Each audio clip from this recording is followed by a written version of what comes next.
Arthur schlenderte missmutig durch die Straßen, in seine Gedanken versunken, als sein Blick auf eine Gestalt fiel, die auf dem Bürgersteig saß. Auf den ersten Blick schien es nur ein weiterer Obdachloser zu sein, doch als er näher kam, blieb ihm fast das Herz stehen. Er kannte diese Frau. Ohne zu zögern und obwohl er kein Bargeld dabei hatte, tat Arthur etwas völlig Unerwartetes. Er reichte ihr seine unbegrenzte Kreditkarte. Stunden später holte ihn die Realität ein und die Tränen liefen ihm über das Gesicht, als ihm das Ausmaß seiner Handlung bewusst wurde. Arthur eilte durch die belebten Straßen der Innenstadt, sein Gesicht gezeichnet von Enttäuschung und Frust. Die geschäftliche Besprechung war nicht wie erhofft verlaufen und ein bedeutender Deal war ihm im letzten Moment entglitten. Während er die Hauptstraße überquerte, kreisten seine Gedanken um Zahlen, Strategien und all das, was er hätte anders machen können, um den Vertrag doch noch abzuschließen. Doch plötzlich wurde seine Aufmerksamkeit von einer ungewöhnlichen Szene abgelenkt.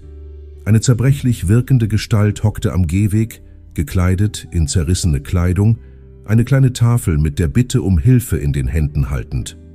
Normalerweise wäre Arthur ohne mit der Wimper zu zucken weitergegangen, doch irgendetwas an diesem Bild brachte ihn zum Stehen.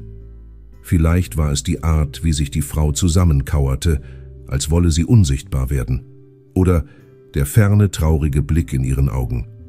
Ohne genau zu wissen, warum, trat Arthur näher. Je näher er kam, desto seltsamer wurde das Gefühl, das ihn überkam. Diese Straßen wirkten auf einmal vertraut, auf eine Weise, wie er es lange nicht mehr empfunden hatte.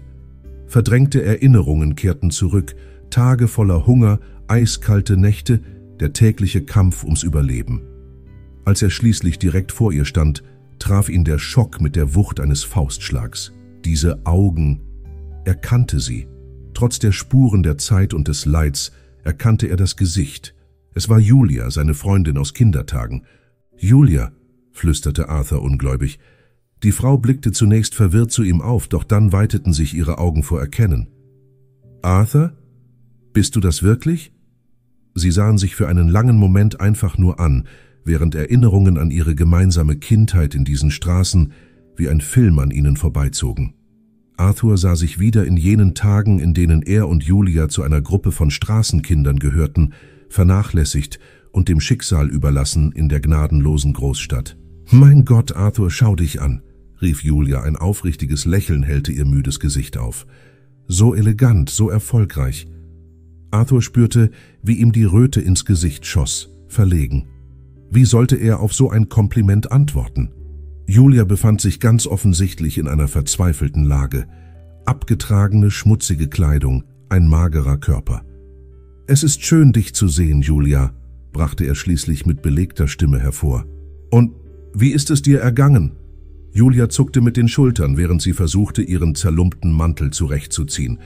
»Du weißt doch, Arthur, die Straße war immer mein Zuhause.« Als Julia begann, von den vergangenen Jahren zu erzählen, wurde Arthurs Unbehagen mit jeder Silbe größer. Der Unterschied zwischen ihren Lebenswegen war erschütternd. Die Probleme, die ihn noch vor wenigen Minuten beschäftigt hatten, ein gescheiterter Deal, ungenaue Zahlen, wirkten nun geradezu lächerlich im Vergleich zu dem, was Julia durchlebt hatte. Weitere Erinnerungen drängten sich in sein Bewusstsein. Er sah sich zurückversetzt in jenen Tag vor vielen Jahren, als beide in ein Heim gebracht wurden. Er war damals 10 Jahre alt. Durch einen glücklichen Zufall wurde er von einer wohlhabenden Familie adoptiert. Er erinnerte sich daran, wie er seine neuen Eltern angefleht hatte, auch Julia zu adoptieren. Doch sie hatten sich geweigert. Die Szene ihres Abschieds trat mit schmerzlicher Klarheit wieder vor sein inneres Auge. Er hatte Julia versprochen, dass er zurückkommen würde, dass sie wieder vereint sein würden. Ein Versprechen, das von Zeit und Umständen tief in seinem Inneren begraben wurde. Er erinnerte sich, wie sich sein Leben nach der Adoption veränderte.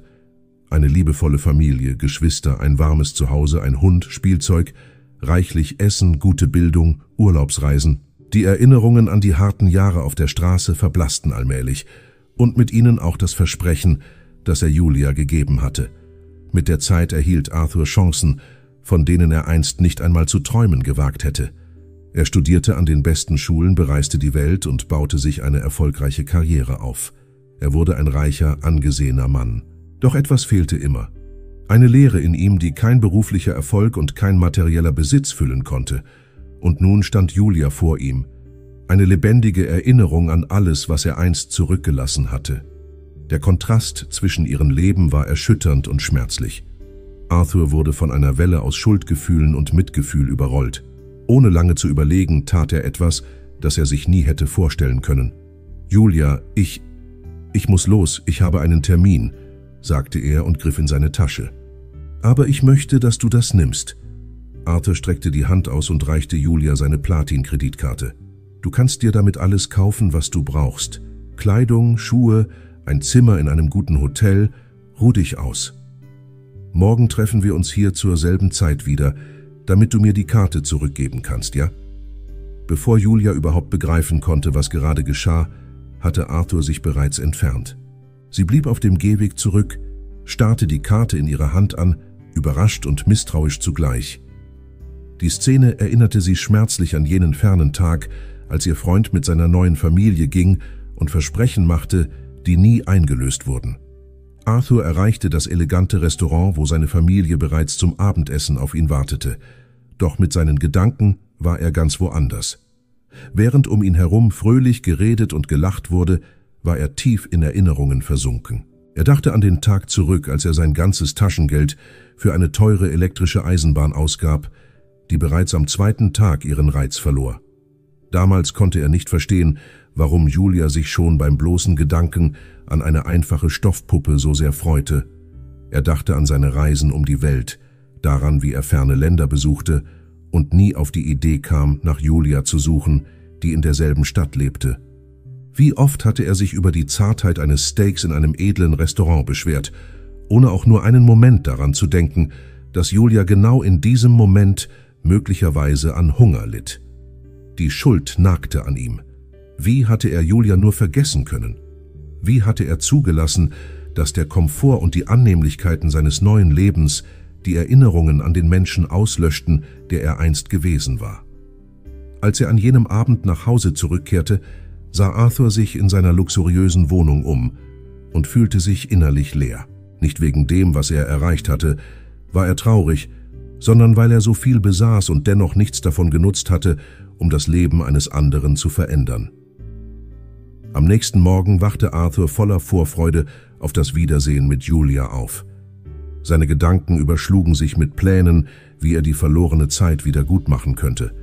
Er stellte sich vor, sie in die besten Restaurants auszuführen, ihr Kleidung in den edelsten Boutiquen zu kaufen, vielleicht sogar eine gemeinsame Reise zu planen. Bevor er das Haus verließ, konnte er der Versuchung nicht widerstehen, den Kontoauszug der Kreditkarte zu überprüfen. Zu seiner Überraschung fand sich dort nur ein einziger Posten, ein Essen in einem bekannten, aber einfachen Restaurant der Stadt. Nichts, was auch nur annähernd dem entsprach, was Arthur sich vorgestellt hatte, wenn man freien Zugriff auf seine unbegrenzten Mittel hätte. Er konnte nicht verstehen, warum Julia nicht mehr für sich gekauft hatte. Mit klopfendem Herzen kam er am vereinbarten Treffpunkt an. Julia war bereits da, noch immer in denselben abgetragenen Kleidern wie am Vortag. Als sie ihn sah, schenkte sie ihm ein müdes, aber ehrliches Lächeln.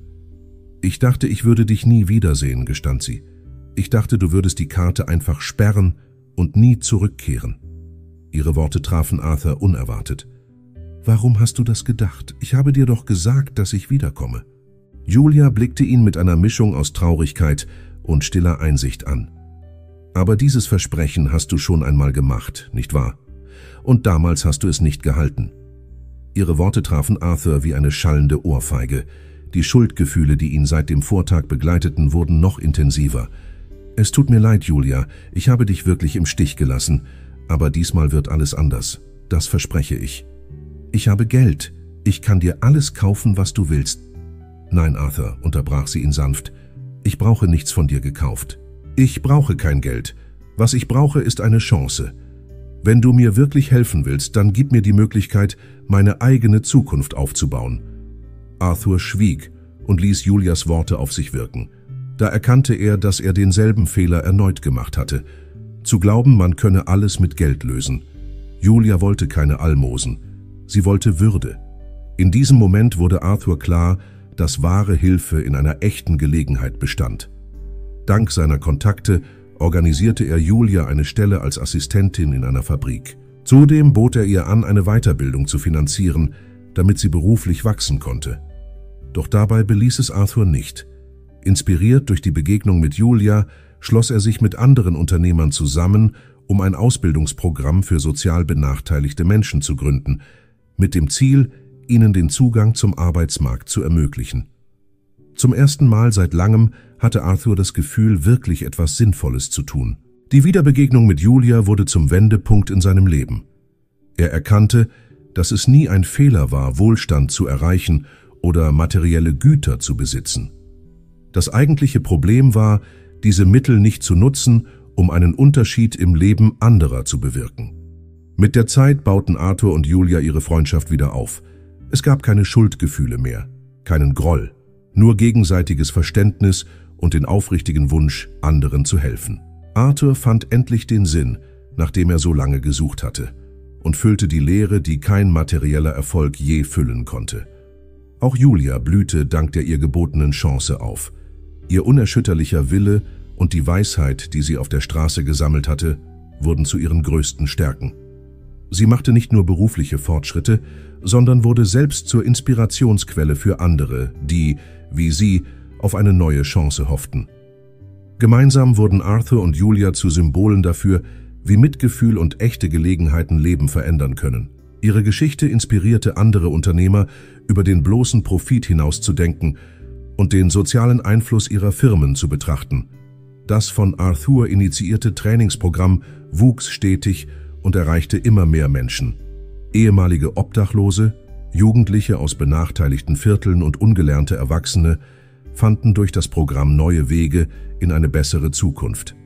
Die Initiative veränderte nicht nur individuelle Lebenswege, sondern begann, die gesamte Gemeinschaft positiv zu beeinflussen. Arthur erkannte, sein wahrer Reichtum lag nicht auf dem Bankkonto, sondern in seiner Fähigkeit, anderen zu helfen. Jedes dankbare Lächeln, jede Geschichte von Überwindung bedeutete ihm mehr als jeder Geschäftsabschluss, den er je erzielt hatte. Julia wurde unterdessen zur Mentorin für neue Teilnehmerinnen und Teilnehmer im Programm. Ihr Weg von der Straße in ein stabiles Leben war der lebende Beweis dafür, dass Veränderung möglich ist. Sie teilte nicht nur ihr praktisches Wissen, sondern auch die innere Kraft, die sie durch die harten Jahre getragen hatte. Mit der Zeit vertiefte sich die Freundschaft zwischen Arthur und Julia, nun aufgebaut auf gegenseitigem Respekt und gemeinsamen Werten.